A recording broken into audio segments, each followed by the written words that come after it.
time we do the worksheets, she would always say, I hate math. So, naganap ako ng enrichment program. Sabi ko, paano kaya to? It's very difficult na araw-araw pag math, nag-aaway kami. We fight every day kasi I hate math. I hate math. So, when I went to one of the enrichment programs, ganun din, paulit-ulit lang din siya. So, the same lang sa school.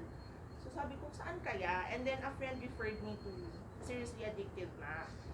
Showed me a video na, oh, it's fun pala to learn. And then, I researched some more.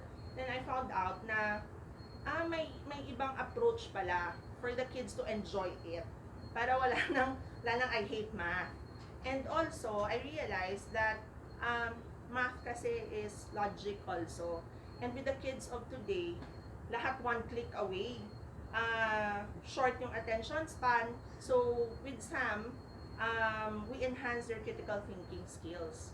So, every time they see something, we would ask them, we would train them to ask, what do you think? What have you noticed? Why do you think it's like that? We don't spoon feed them. So, that caught my attention. And then, nung nag-training na kami sa Manila, sabi ko, bakit walang ganito nung sa geometry namin?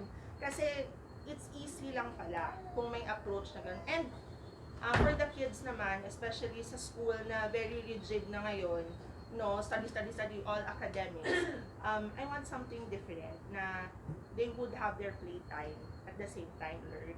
So that's why I chose Sam. Josh will tell you more about Seriously Addictive Math, and I hope you will also see it the way I see it. Thank you all for coming, ha.